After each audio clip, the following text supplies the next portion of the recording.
Let's get started. I speak to the mic, although I'm not quite sure it's necessary, but it's also better to, especially my voice is not a very good one for speaking in a large room.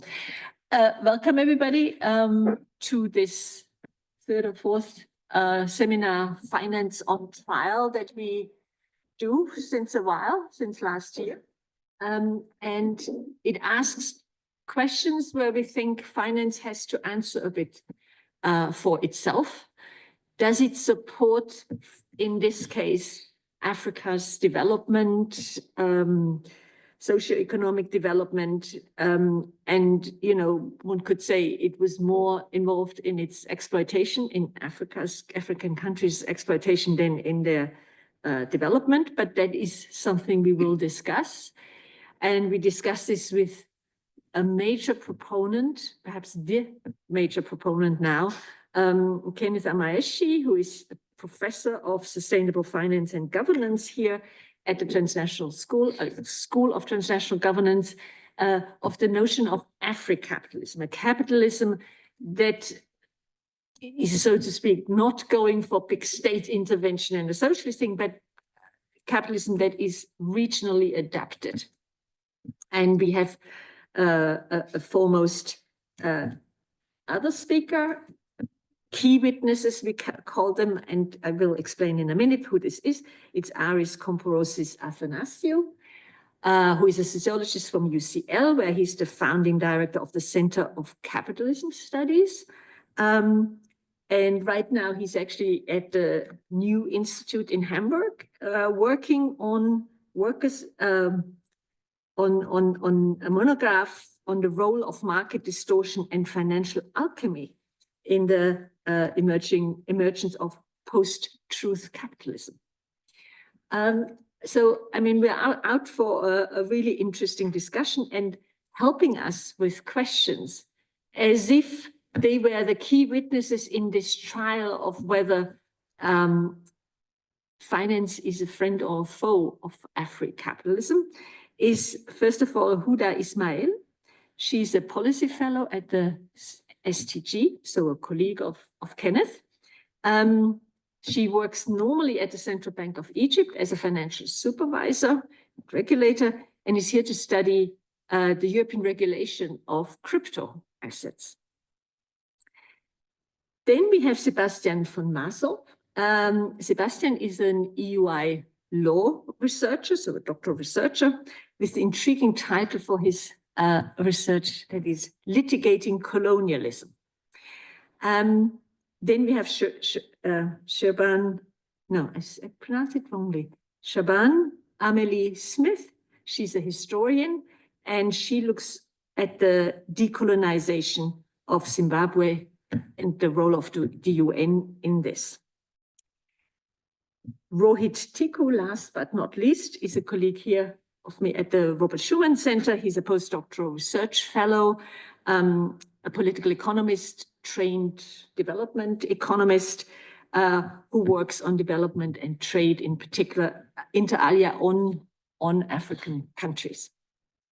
I would first like to ask Huda, if I ask you, is finance, as you perceive it from your angle, a friend or foe of Africapitalism?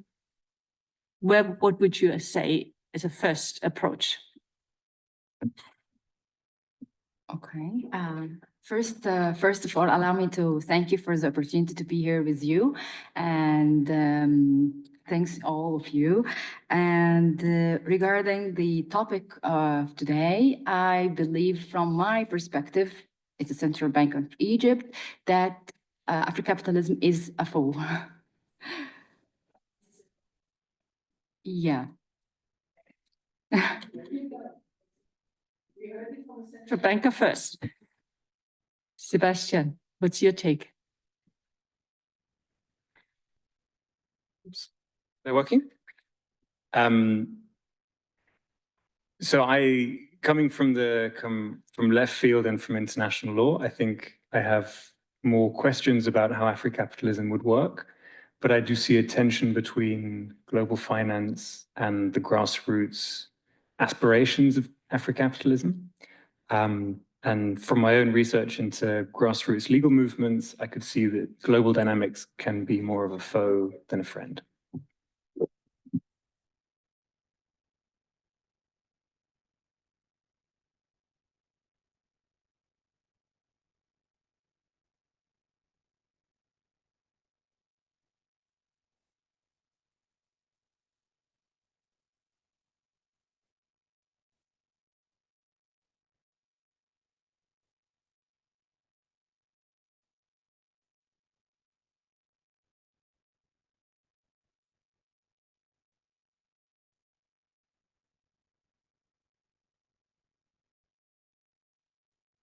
We'll see. Shaban, what is your take on this question?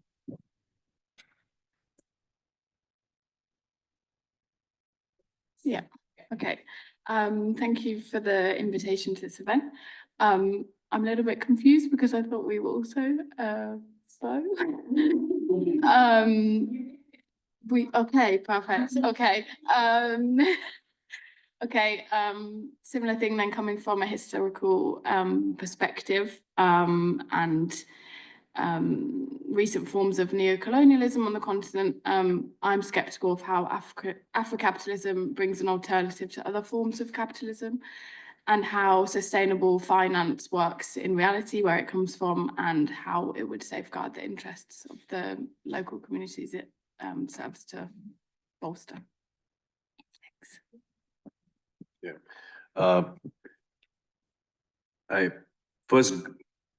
When I think about the definition of Afro-capitalism and where there's emphasis on social connectivity, social obligations, and business competence, I see a contradiction or tussle between how finance is organized, the principles of how finance is organized, and how that will come in a tussle with social connectivity and social communities. So I'm more on the skeptical side, and that's something I would love to discuss.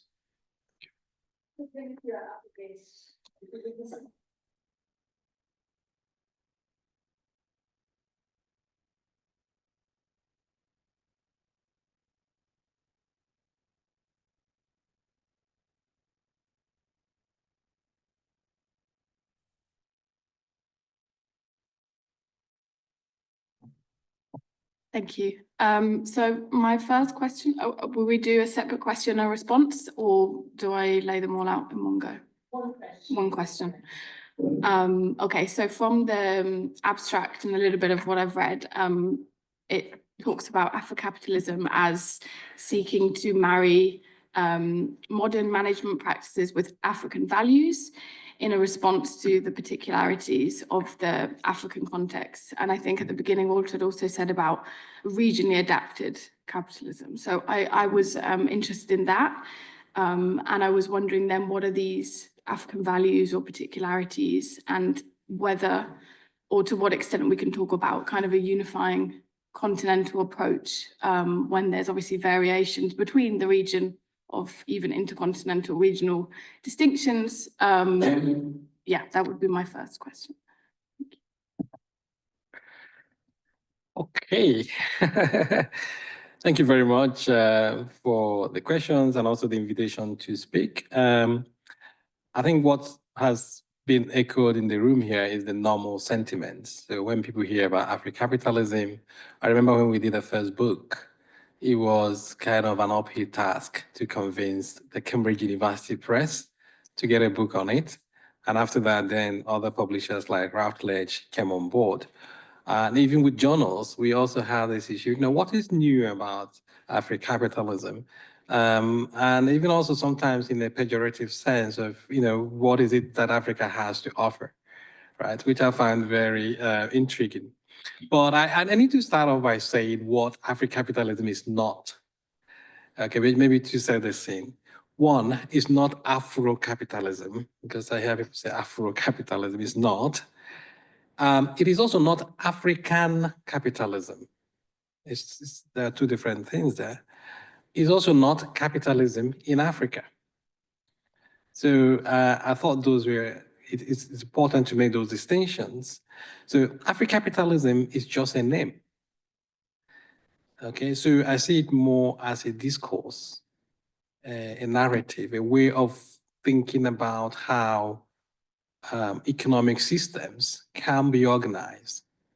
So it is not even capitalism in practice, because it's a way to encourage us to imagine possibilities.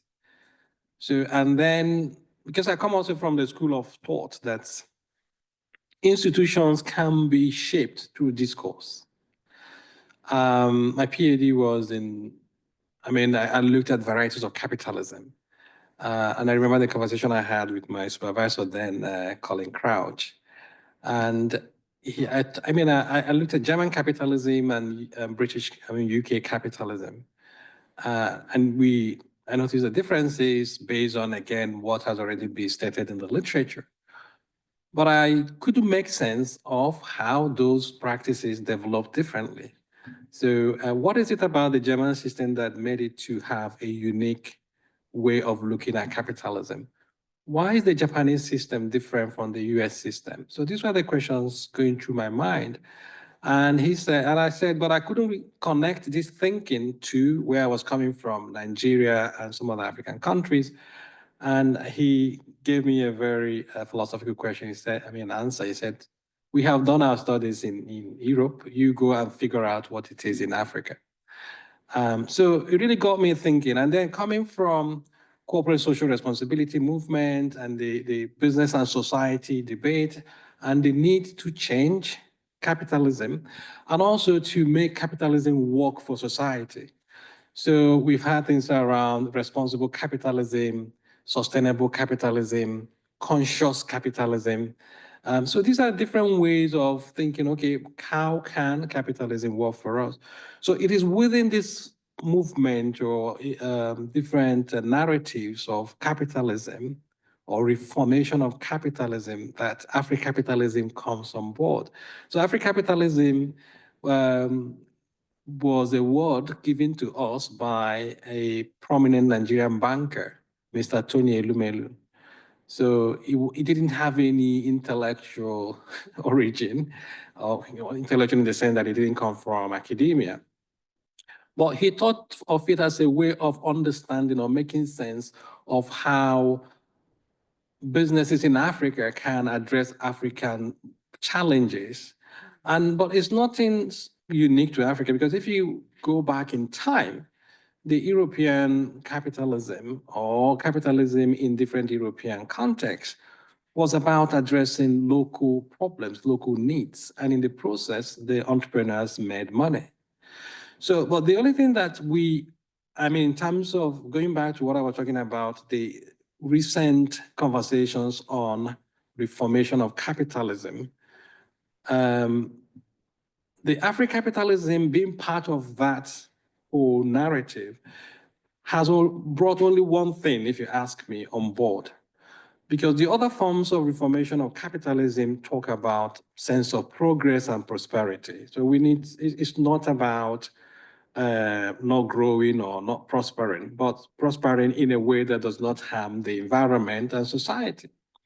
The second point there is about parity, which is the sense of parity that Africapitalism talks about, is we create wealth, but is that wealth distributed in a way that creates the sort of society we want? Because you don't want capitalism that produces inequality, as we have in some parts of the world.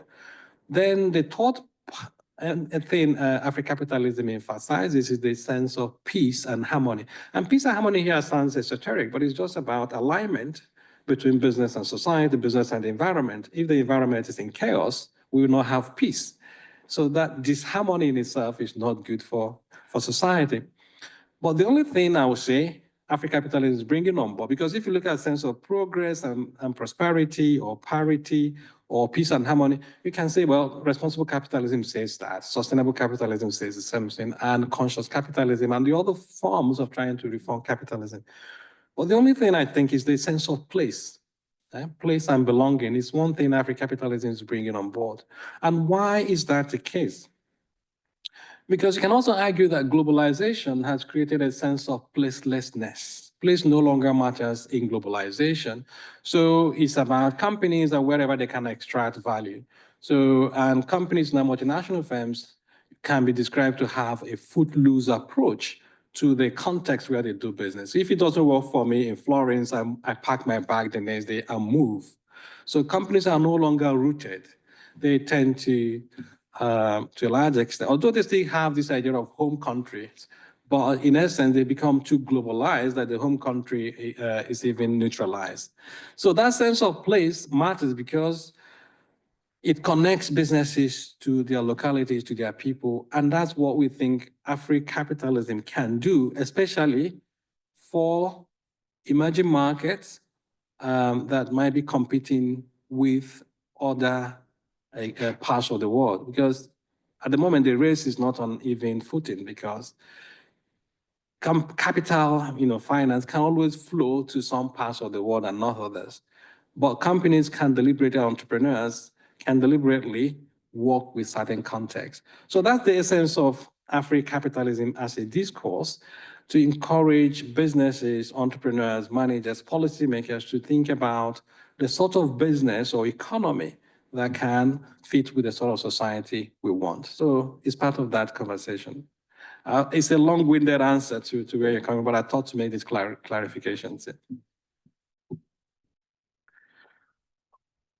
Yeah, that's super interesting because that was one of my first points was what's distinct from other forms of capitalism, kind of the good capitalism. So then going back to finance and how it links to it, so again, it's about domestic group-owned, community-based businesses, but I was wondering how these projects are financed. So where does the money actually come from to be able to do this kind of carry out or implement Africapitalism?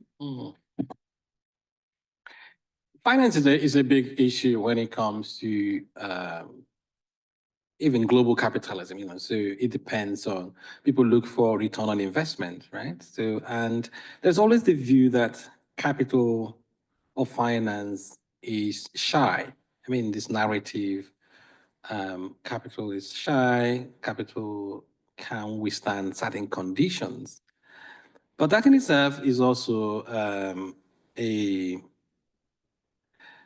narrative that has gone too far, because now there are also people who are talking about brave capital.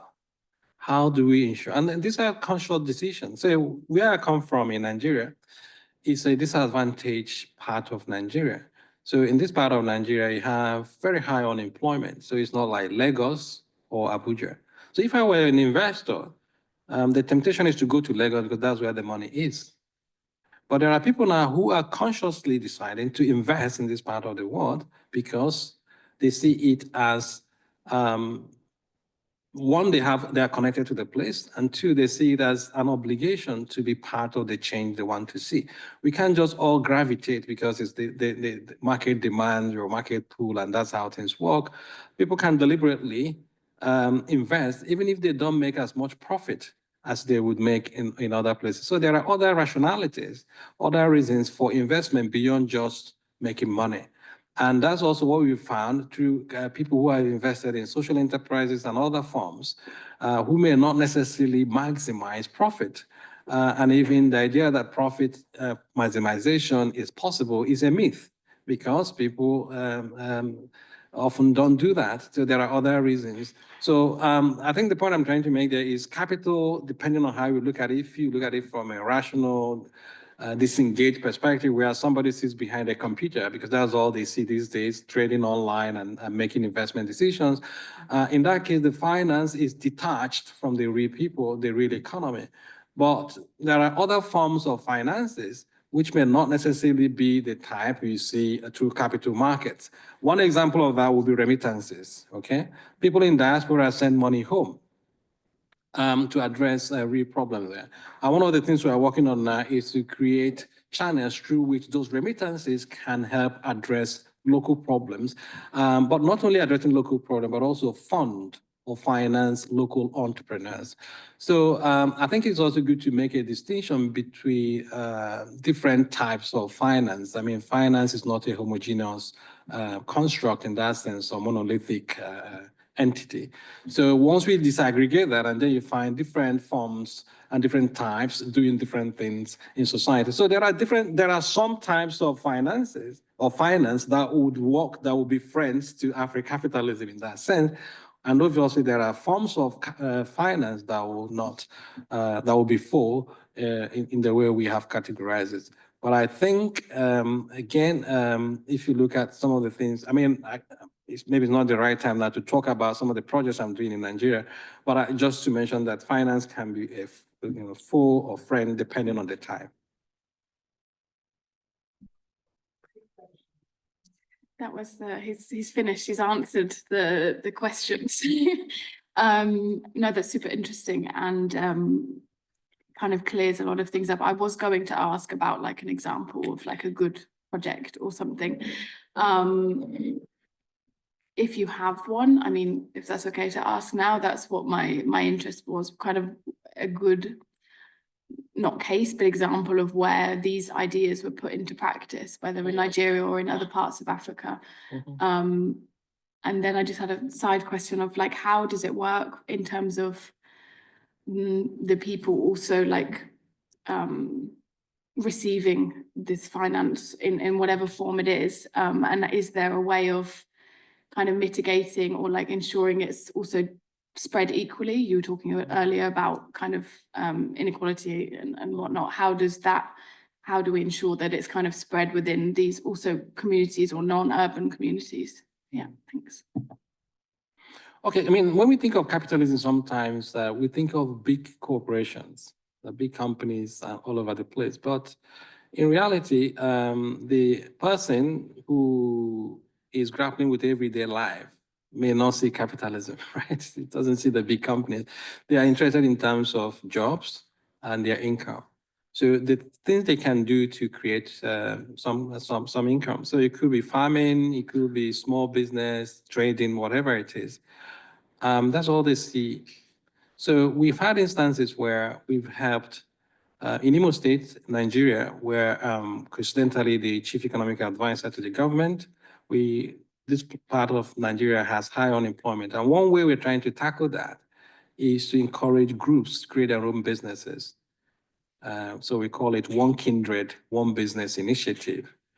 Okay, so we encourage groups to create their own businesses instead of waiting for the big multinationals or companies or governments to give them great opportunities for them. Then the question is, where would this money come from? Where did the money come from in terms of doing business, right? And we tell people that in every family, or kindred, I mean, the way we organized in that part of Nigeria is that, I mean, a kindred can be a combination of, say, 5, 10 families will constitute a kindred. And this part of Nigeria is also very communal. You know everyone. And we come from that view that if you want to train a child, it's trained by the community kind of thing. So people coexist and they have that communal existence and they do things together. They thrive a lot on self-help. So the point is that how can we use the self-help effort and contribution from people to support businesses? So the finance is coming from within. So we had an example, or we have many examples where, before I came into the room, I was talking to a consultant and I said I would like to help contribute to funding a project in my village. And this project may cost us up to $20,000. So I'm not the only one providing it, but the finance will come. So we see it as a way of giving back and contributing to building our community. So from that perspective, I'm not expecting mega profit. It could even be a soft loan, free interest loan, and so those kind of financial arrangements to help solve practical problems and empower people. I hope, I can give many more examples of that nature, but yeah. Yeah.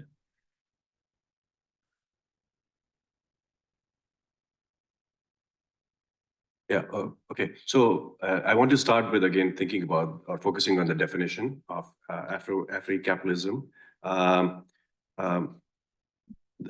What you refer to as this rootedness, that is, not being placeless, the capital being placeless. how does that objective remain in harmony with also an objective of business competence that you talk about in the paper, where we know that from economics literature, we know that business competence, if I specifically define it as productivity, firm productivity, it's based on learning from the best and serving as many. So maximizing markets and learning, interacting with the best firms globally. So how do we resolve this dichotomy between the objectives which seem to be at tussle with each other? So what objectives do you think are in conflict, just to be sure? To not be placeless, right? So for example, when I think of interacting with the best, that would imply interacting with global firms in global markets, right? Having suppliers abroad, having buyers abroad, number one, and then having access to as many markets as possible so that you also have the capacity to grow big over time. No, I mean, by being rooted doesn't mean that you don't interact with the rest of the world. But it's in terms of movement, living. Say, for example, think of the Brexit argument. There were some companies in the UK that threatened to leave the UK because of Brexit. Some also probably on the European side did that. So companies can think of also what happened in Russia. Some of them were willing to pull out. In Nigeria, in the last, say, 18 months, there was a time some multinational firms were leaving Nigeria. And the question for me then, is that the sort of companies we want? Probably not. You want companies that will stay with you in good times and in bad times. So that's what I mean by being rooted. But beyond that also, you need to be connected to the communities where you do business. I'll give you an instance. Many multinationals come into a country, they just kind of try to keep the local communities quiet, peaceful, as long as it allows them to extract as much value as possible. I remember talking to a cement company and asked them in the community where they do business, how long it would take for them to run out of limestone. And they told me it would take another 80 years to do that. And then I asked them, in the next 80 years, what would this community where you do business look like? They didn't have an answer, right? So that's the kind of disconnection that happens when companies are there temporarily to exploit and move on. And then they follow this economic rationality that you go to wherever you get the best price, wherever you get the best customers, or wherever you get the best return, and there's no loyalty. And that's the problem of globalization I see. But before you launch out, you also need to consider, if I pull out, what happens to the people where I'm doing business? Because you already forge a relationship. And if you also go back and say, what is the purpose of a business? Is it to make money? Or does it make money from satisfying some societal needs? So that's what I mean there by being footloose. It doesn't mean that you can connect to a global audience. Some of the businesses that we are trying to encourage in Nigeria today, we are also providing them with digital platforms. And through digital, they can connect to the world. Yeah, just continuing on that and thinking more about the role of investments. Last year, I wrote a paper focusing on Rwanda where we did observe that foreign investments, FDI, or foreign firms were able to create more formal jobs and also better better pension arrangements at all compared to local firms in the economy.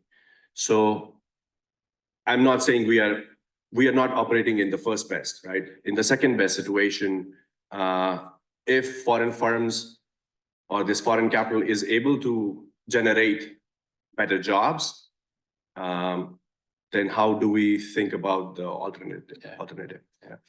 So I'll spin the question around and say, in Italy, for example, do foreign firms create better jobs than local firms?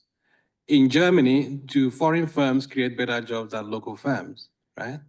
So, but if you spin it around and say it's kind of developing markets or global south, and you think coming from the West, they go there, they create better jobs. But it's also a question of how do you help local businesses? Over time, local businesses, if they are supported, they will also create good jobs. But they also to put things from a practical perspective or realistic perspective, some of these multinational firms don't create a lot of jobs. They create few jobs, few quality jobs, as you may see, but not a lot of it. So that's why, so in the context we are thinking of, say, you have 1.5 million people that are unemployed. How do you solve that? To solve that problem, you need 1,000 foreign direct investors, each of them creating 1,500 jobs. Or you need 100 of such, each of them creating 15,000 jobs. That's not possible in the shortest possible time. Maybe in the long term, fine. So in the interim, what do? Should the people fold their arms and wait? So they need to create their own businesses, and they also need to learn from doing. So instead of giving them fish, you teach them how to fish, and over time, they move on. A good example would be Taiwan. There was a time Taiwan, everything in Nigeria, if you want to buy a fake product, they say, give me Taiwan product. But today, Taiwan has moved on, and it's one of the best when it comes to semiconductors and all that other things. Taiwan had to learn. So we can't rely on foreign direct investors and hope that that's one way to solve some of the problems in emerging markets. So the Africapitalism approach is also about building local competencies and supporting them to be globally competitive. And finally, more in terms of how I think of a political economy tussle in this, and focusing specifically on Africa as well. You have this tussle between, again, going back to big firms, MNEs, multinational organizations on one hand, having a lot of power in terms of directing policy, vis-a-vis weak governments. So how do we countervail or how the governance structure can be in your framework can be rethought of so that the governing institutions can actually leverage whatever is there right now for the best possible outcomes for the society. So your question is on how the governance systems in place to help either mitigate the impacts of the big firms or to encourage. Big firms and big government. Yeah. I think also before I answer that question, one good thing to mention, sorry, not good, but one thing to mention is to say that Africapitalism is not limited to small firms. But I also appreciate that it is a baggage. And once you say Africapitalism, it appears it's only for Africa and it's for small businesses. But if you look at the values I've espoused through Africapitalism, it's also something that applies to big companies and even foreign companies. So the point is that if you want to operate in Africa, many African countries, with the conditions they have today, they need companies that will prioritize progress and prosperity. They will also prioritize parity and equity, that would maintain peace and harmony, and that will pay attention to place. So these values are not exclusive or restricted to small African companies. So when it comes to governance, you can also say, well, how can the big companies coming into Africa imbibe these values? These values can help them through their self-governance, self-regulation, but there is also a place for government. How can governments in Africa incentivize companies to adopt these values? So I think that's where the conversation needs to be. Unfortunately, many governments in Africa are not as strong as we want them to be. That's why Africapitalism, again, talks about the role of the private sector in creating the sort of institutional change we want to see. So how can the private sector, in this case, be the change we want to see? So in some parts of the world, you want the government to regulate the private sector to do things. But if the government is not as effective or efficient as you want it, what happens? Should we leave it all like that? Can there be a role for the private sector? Although some people also argue that, well, I wouldn't want to live in a country where the private sector is cutting the shots, So that's kind of a philosophical question in terms of which one is good. But there is a saying, I think at least is a Chinese one, as long as the cat catches a rat, the color doesn't matter.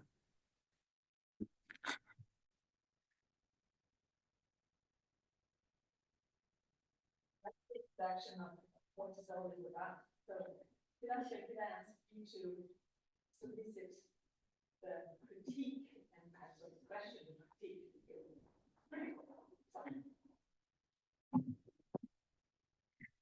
So I'd like to get going with a couple of general questions to get a sense for the shape of the critique, and then maybe pick up on some stuff that we've heard already.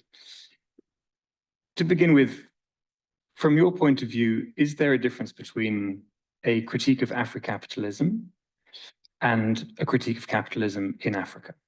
Because we've heard the things that Africapitalism is not.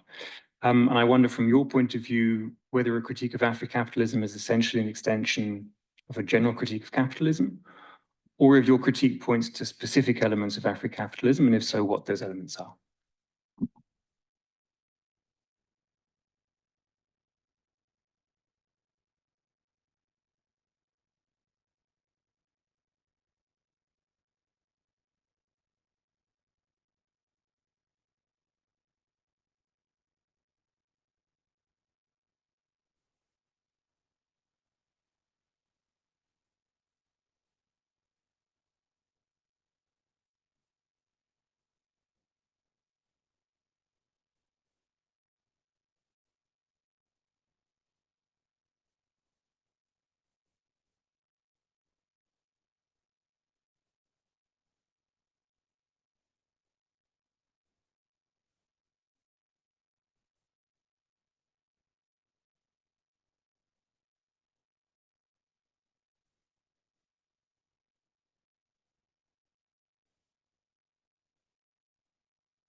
Then maybe we could go into the specifics of the financial practices that you mentioned.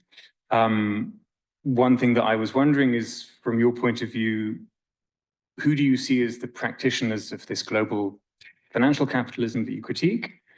And maybe who do you see as the practitioners of Africapitalism? And do you see them as being different groups of people? Do they cross over?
So you've sort of mapped out the world of finance from the World Bank and the IMF down to more decentralized forms. I wonder if I can push you a little bit further on situating Africapitalism within that map.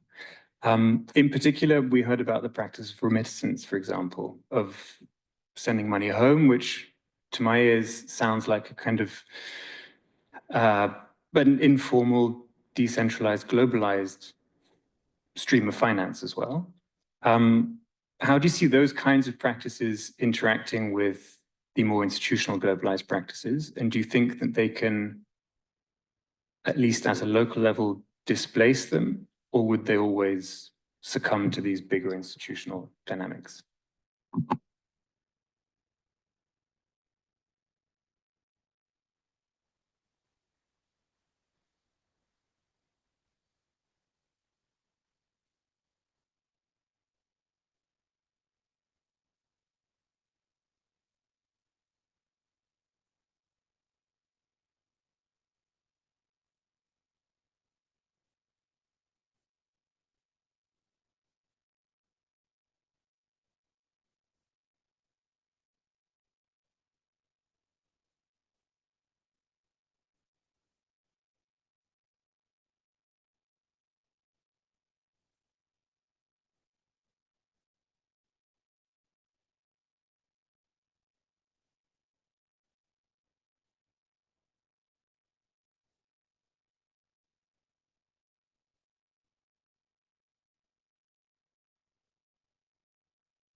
Okay, so, well, hi. Well, as we all know that Africa is known to be the largest continent with, in terms of the population, and many developing countries with a cash-based economy.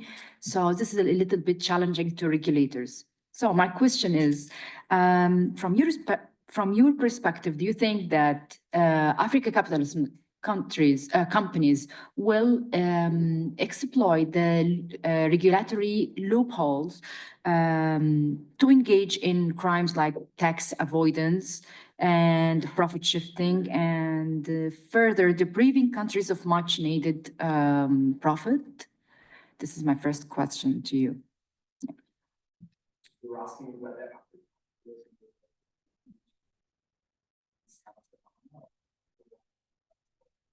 Yes, for example, like engaging in these regulatory complications in order to avoid paying taxes or like, you know, yes. And considering also we are, many countries are cash-based economy. So this is like facilitates the process itself.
My second question is also related to the regulation because this is like my little bit focus. So, do you think that are there any measures, especially regarding the banks, that would ensure the enforcement of the regulation inconsistent to the is consistent or not, and if whether it's subject to political influence, or even if this could be possible?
I just want to clarify something.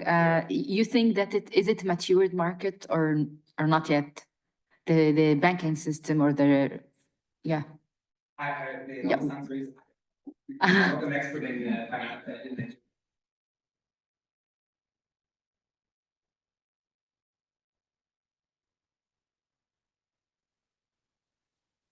I mean, and just to say, my curiosity there to see if it aligns with yours is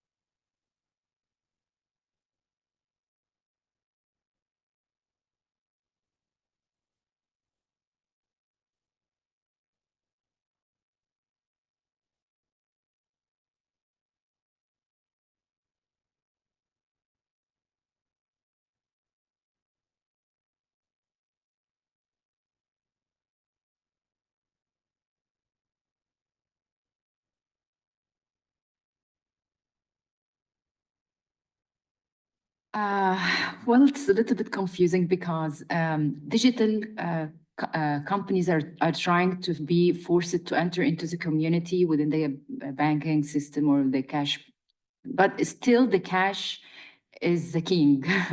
Yeah, and still there are very much regulatory gaps regarding because one of the things that I've said here is a tax avoidant thing, which is a really inherent within the community. And yeah, it's still, we struggle somehow within the regulation with the thing that is related to the cash-based economy, but they are trying to enforce a new system, new methods within payment system. So to overcome these gaps, yeah.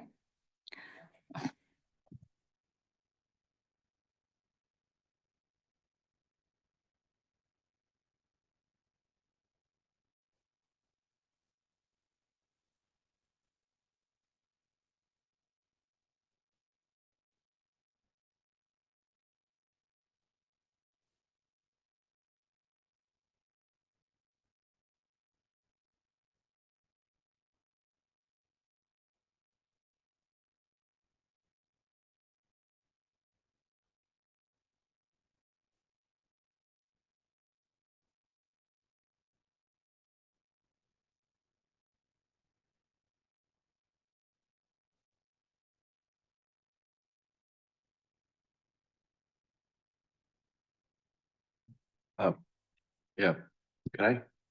Yeah, I think I was ex ante, I was also grappling with this before, but I think what Huda also mentioned, it makes it much more distinct. This clarity to me that in Africapitalism, the way it is conceived, the role of the state is not really accounted for.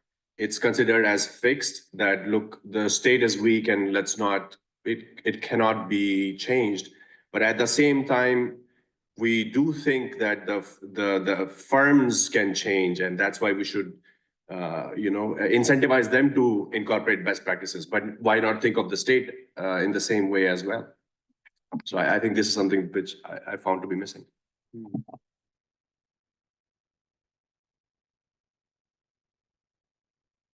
My question, well, my interest then was linked to this, but also like how are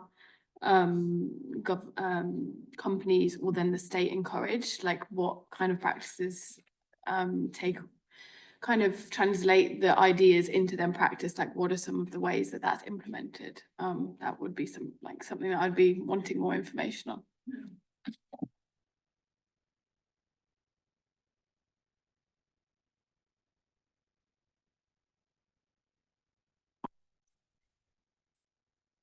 I think one of my main takeaways in the conversation, if we're thinking about whether finance is going to be friend or foe to Africapitalism, is going to depend on how we're thinking about what finance is and how we're thinking about what Africapitalism is. And if as I think I sort of share your feeling that I would need more specificity in terms of the kinds of projects, the kinds of people, exactly, businesses and ideas and whatever. And then I suppose I wonder a little bit, the more specific we get, does that take us further away from the Afri bit of Africapitalism into something that has local specificity, but maybe not generalizable as an African phenomenon? Well, despite being a fool in this conversation, but I see lots of potential within the African countries, and the ground is open for many innovative companies to exploit many opportunities there. But still, the regulation persistent. Yeah. Yes, still, and also the corruption level, considering the highest level of the corruption. So I could end up like a question of to the key witness, whether we consider the bottom-up capitalism, for example. I don't know, I would like to hear from your perspective in this. We can think together in this. Yeah, thank you.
Okay, many interesting points, and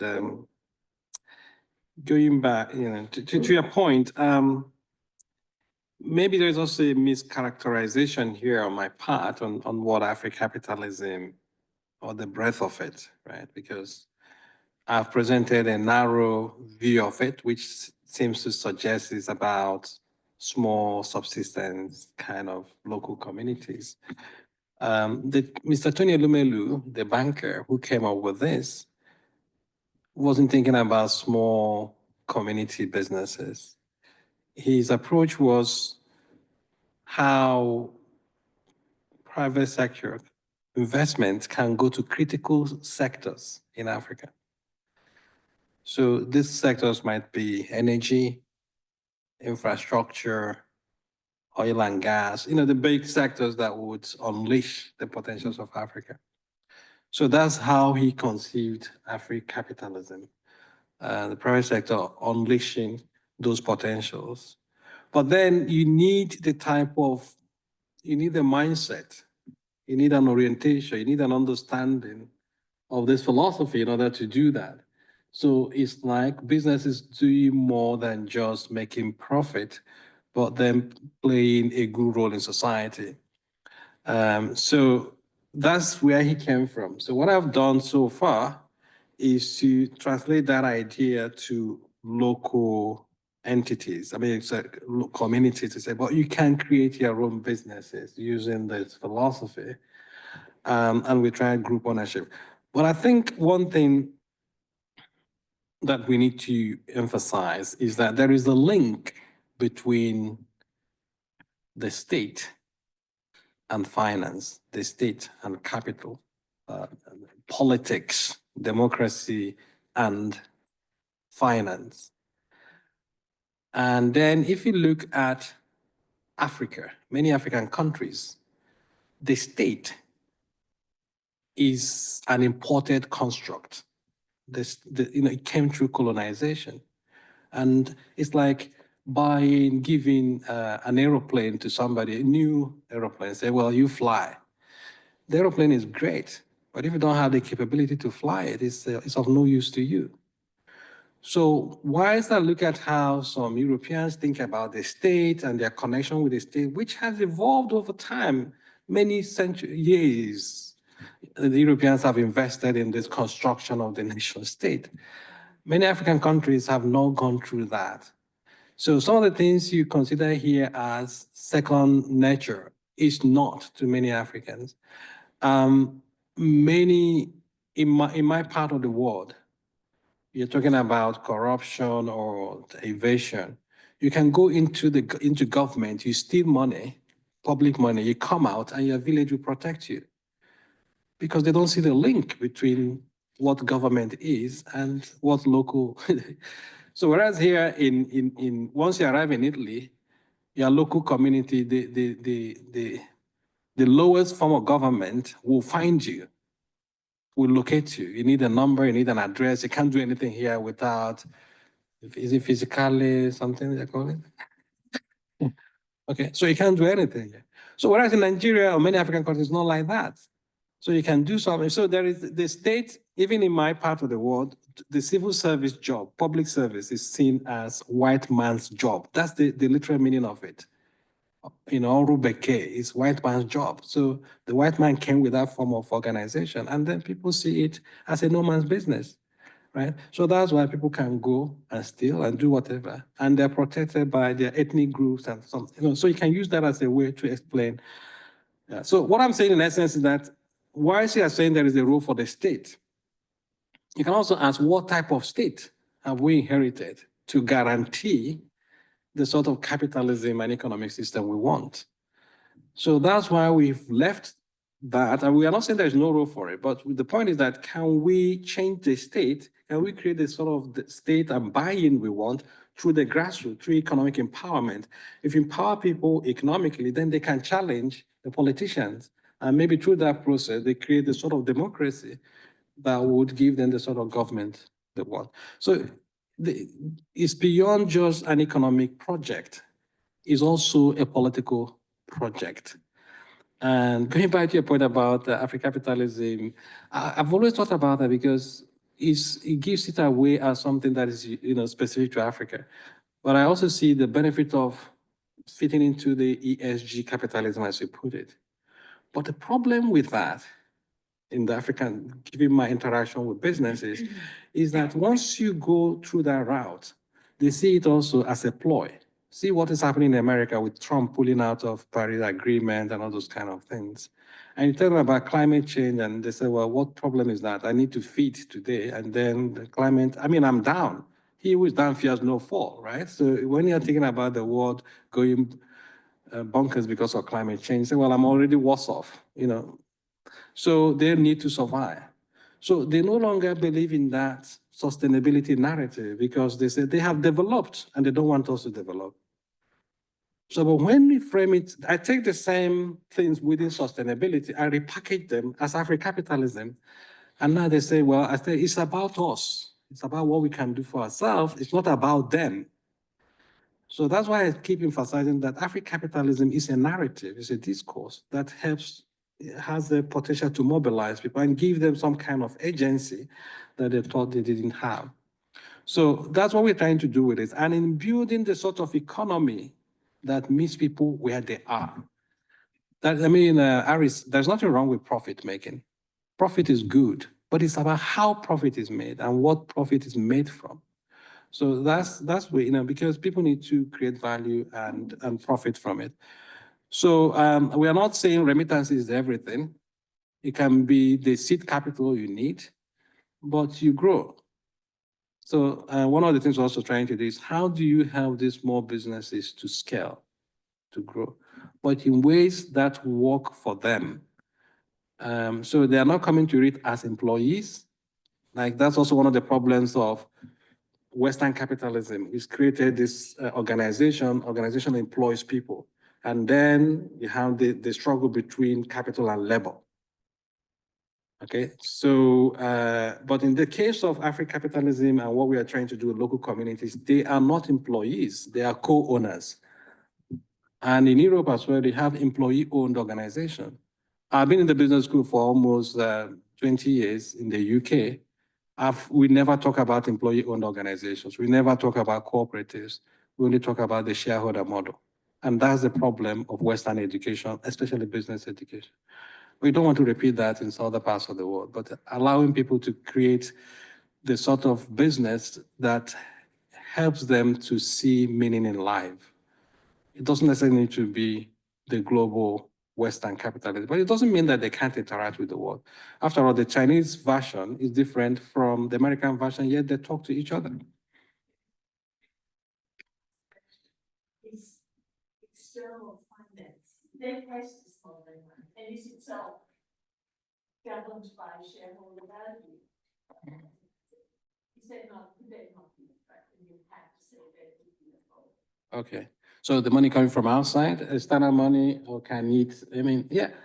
I think what we're trying to do, the big companies, so the likes of Tony Elumelu, they follow the big capitalism. So I wouldn't say Tony's companies are practicing the Africapitalism as we have defined it. So it's different from what Tony believes Africapitalism is. So he still believes the big capitalism, we need to grow big, do the things you're talking about. But you're correct, this form of capitalism needs to be protected so that it can develop in its own time. So because capitalism is also informed by values, informed by norms, societal worldviews at that point in time. So if our people, in Nigeria, in my locality, are able to create the sort of economic system they believe in, then it empowers them to interact with the world. So they need to be protected from that influence. Otherwise, they can be swept away by it. So I agree with you. Yeah.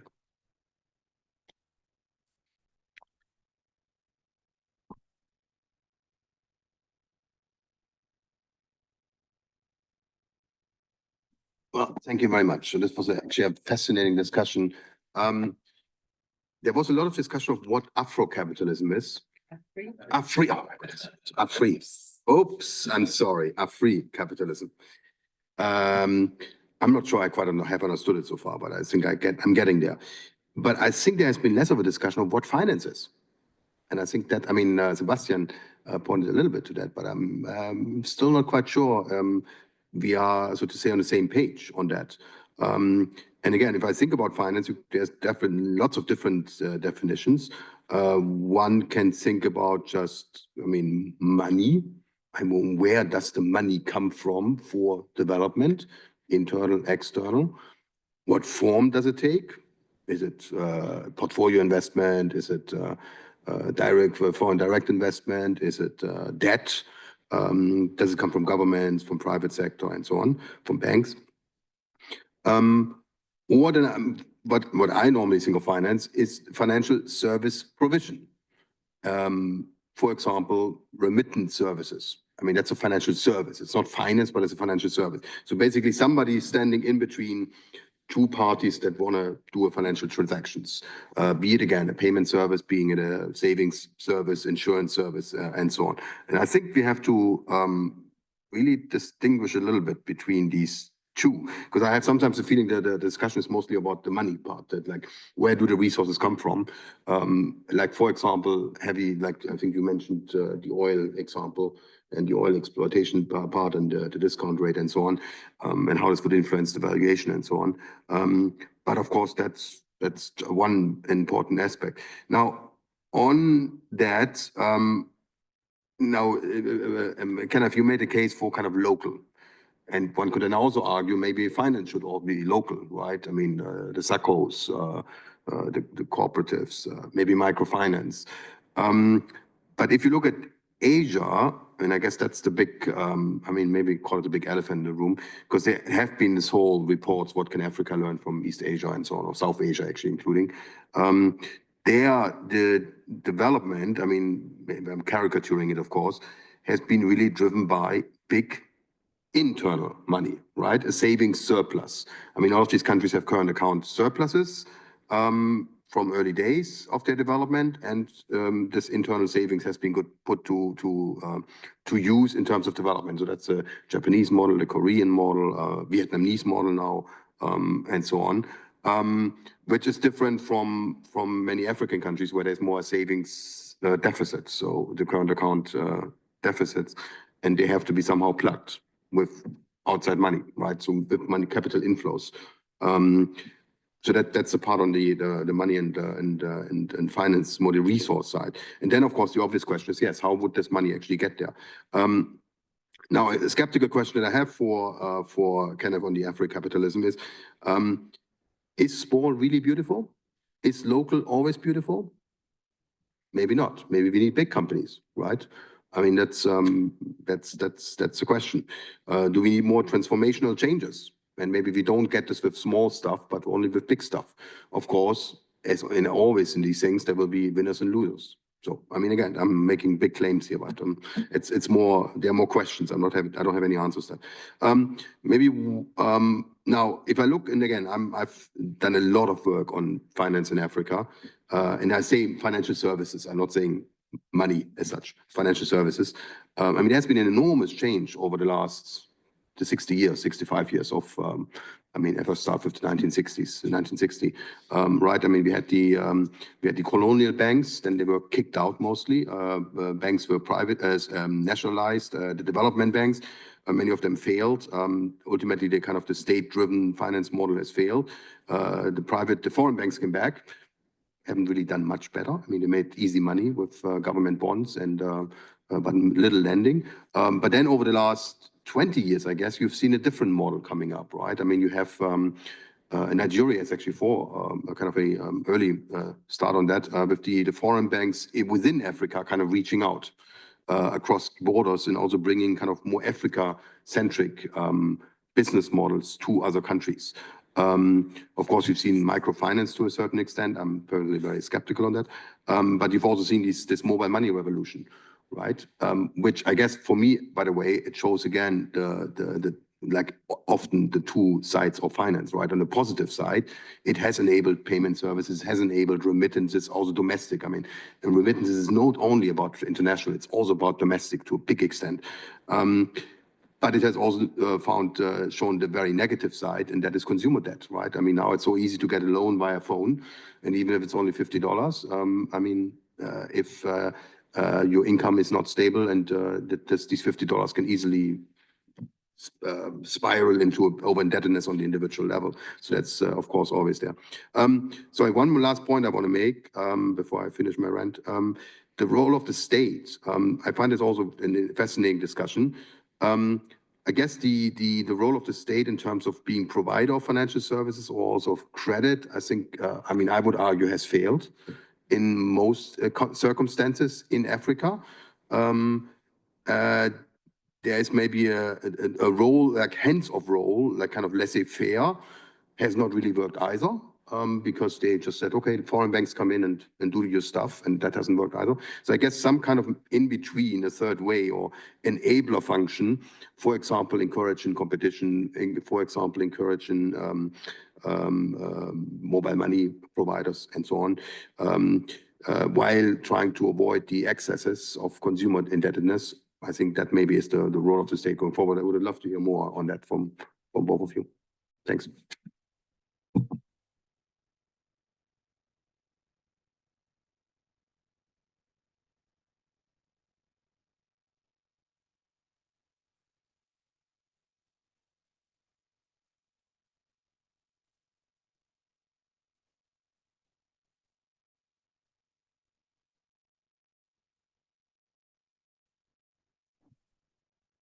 Thorsten, thank you for that. I think I like the distinction you made about money and the service, financial services, right?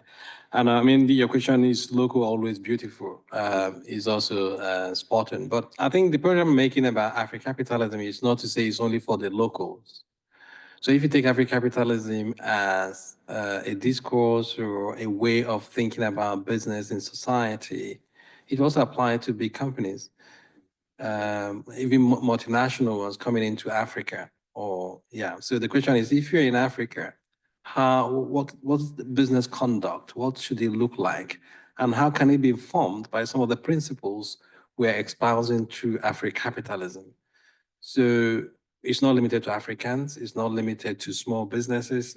You don't need to be local, but it can also inform global capitalism. That's the other conversation we're not having. So Africapitalism as an idea can inform other forms of capitalism as well. So, and when it comes to the money, I think you compared Africa with the East Asia, right? And there is, and it's often think that money needs to come from outside, but Africa is rich. The only problem is that a lot of money is leaving Africa, and some of them are sitting in Swiss banks, right? And there is an account, there is a report by an NGO, it's called Honest Account. And I think you can find it online. And it says the amount of money leaving Africa is much more than what comes in to Africa. So, so in that case, I think the problem I see from an African perspective, again, for me, is the government of Africa. Governments in Africa, because they've not been able to protect Africa wealth or maximize, being able to negotiate with the rest of the world through the resources abundant in Africa. So it's a failure of the state. And that failure of the state is because the state is imported. And well, some people can say, well, you can learn. I mean, in the last 60, 70, 100 years, either you're a slow learner or something must be wrong somewhere. Some people can also say, well, you're not the only part of the world that has gone through colonization after Britain had its own share with the Vikings and so on and so forth, right?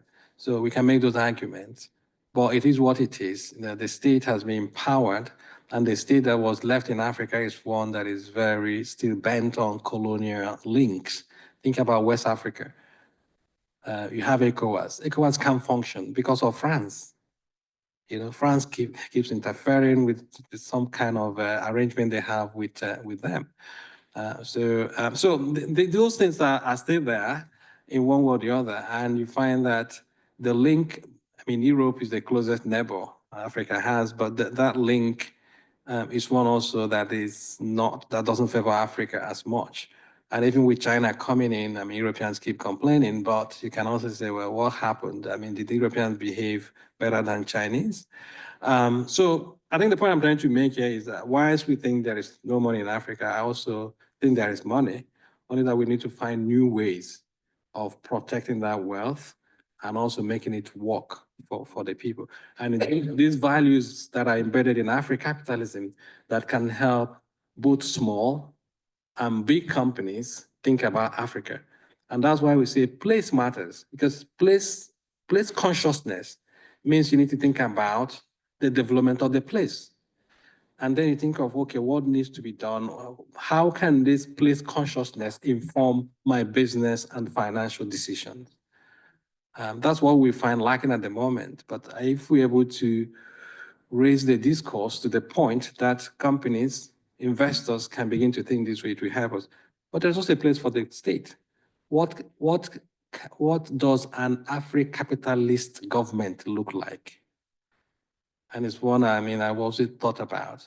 So if you use Afri-capitalism as an adjective, you call an Afri-capitalist entrepreneur, an Afri-capitalist politician, an Afri-capitalist government, an Afri-capitalist investor.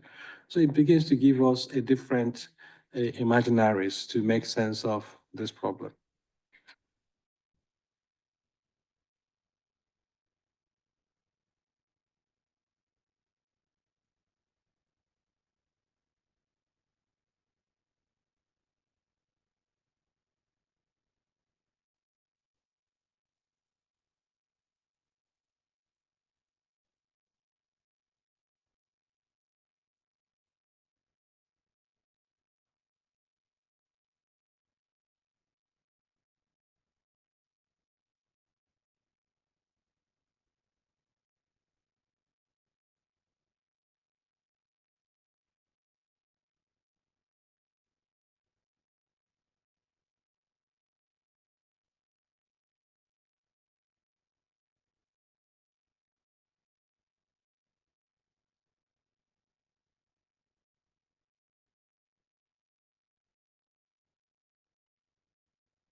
Oh,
Maybe you missed the point I made about government, right? So I didn't praise African government. And the idea of loans is like giving a drunk more alcohol. So because he has money, he comes and says, give me more. I think that's what's happening with many African governments. And they also have this view that the money doesn't belong to anyone, right? So what would you do to a country if they refuse to pay? Well, there could be other things to punish them, but it's not the person who has stolen the money. He finds a way to shield himself and his 10th generation to come from the consequences. So the point I'm trying to make here is, yes, you are correct. Those problems are there. But we can't continue to complain about the problems without doing anything. I got a chance to work as the chief economic advisor to a subnational government in Nigeria. And I looked at the whole arrangement. If you allow things the way they are, the governments will continue to impoverish the people. They impoverish the people because they have weaponized poverty. So the Africapitalism idea here to empower local people is to help them come out of poverty and challenge the politicians. So that's it's a possible solution, but one cannot say it's a long way of going about it. But what do you do when the politicians and governments are corrupt? You have to start from somewhere. So it might be a long journey, but it's one that it shouldn't be discouraging. So I wish we could have a decent government or governments in Africa that think about the people. So I wish we could have Africapitalist governments. But what does it take to? So we are here in the room talking about these things. If you go out there thinking also about the problem, how many people do you think will have the patience to listen to us? How do these ideas we discuss here filter into society, African societies in particular?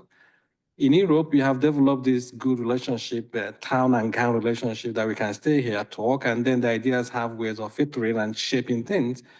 I mean, I can't have this conversation in Imo State. With who? Right? And so, on one hand, these things are great to envision, but on the other hand, how do you get ideas to change them? Even the likes of the World Banks and IMF can't even get them to do some of these things. So I blame the government, but I think there is a way out, and that way out has to come from within. It has to come from bottom up. Africa has received a lot from top down, and top down has not worked. Maybe in Rwanda it's working because of Paul Kagame and the way he's doing. But Rwanda, I think it's less than 30 million people, right? Nigeria is almost 250 million people. And you also have different ethnic groups involved. So I hear you and the frustration. I also share that frustration, but we need to start from somewhere. I think that's my point. So I have this view that where 2 or more Nigerians are gathered, they spend 99% of the time talking about their problems, and then 1% or 0.5% thinking about the solution. But I've chosen to think about the solution. That's probably why you think it sounds very rosy and romantic. No, it's a choice not to be discouraged by the complaints. Just a few comments on that. So I agree with you on the government side. So also linked into what Tobias said. So there is, of course, this now infamous case of the fishing fleet in Mozambique, which was basically an attempt by certain people in the Mozambican government to steal money. That was like a 1 billion loan or so, which ultimately they was supposed to buy a fishing fleet for the Mozambique, and this money basically disappeared. It's been a big scandal, and some people have gone to jail now for this, and some Malaysian investor was involved. I think actually the Malaysian prime minister somehow too. So it was a big thing. The other thing in that, and that's more on the anecdotal level, I remember, so Kenya is, one of the export goods of Kenya is flowers, which are basically being brought to the airport and then flown overnight, for example, to Amsterdam, and then being sold throughout Europe. And that's, of course, the transportation is critical, because when these flowers, of course, they are kind of very perishable.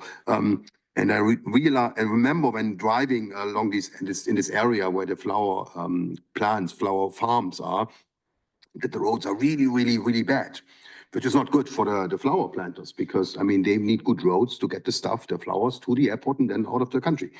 And so I asked, well, what can be done about this? And then I was explained that, well, the entrepreneurs, they would actually like to repair these roads on their own cost. The local government says, no, you give us the money, we're going to construct the road. Well, you know how this would work out. And because the entrepreneurs know that if they give them money, there will never be a road. So I think this comes back to the question on the government. But of course, then the next question is, well, how do we get better governments? That's the question then, right? And in some cases, you mentioned Rwanda, although, there's a certain human rights issue there, but Botswana seems to work, right? Why does Botswana work, for example? That would be an interesting question. I have a very quick comment on what Ares said. So finance and politics. Finance and politics is almost like, you can't really take politics out of finance. Otherwise, it's like a little bit like beer without alcohol. The taste is a bit odd. So it's on all levels. In Germany, on the local level, there is a lot of politicians are involved heavily in the financial system. We've seen it in Spain with the cajas. We see it here in Italy. We see it everywhere, right? So it's just on different levels, wherever you go. Now we are, of course, and I haven't thought about this actually in the German context. It's actually an interesting point you made there. But now on the latest in the US, coming back to what is finance? For me, crypto is not finance. It's a tulip mania of the 21st century. It's just people want to throw out their money. Then, well, yes, and basically, it is now. I see it as a tool for Trump to make money on the short term. He came out with the meme coin on the 19th of January, basically make money. He sold this thing off. Yes, but he got the money out. He issued it, got the money, and then the people who bought it were stupid enough to buy it. Many of them lost money. So a perfect wealth transfer tool, basically, for him, right? From his supporters to himself, and partly being a tool for the oligarchy, the new oligarchy that we now observe, right? The Elon Musk of the world. They see it as another tool also to amass more wealth and to maybe influence also politics, because this meme coin by Trump can also be used for foreign governments to basically give money to him without having ever to declare it. So there's a very, very ugly face to it. But this is like the underbelly of international finance, which is like really, that's always a different discussion. Sorry.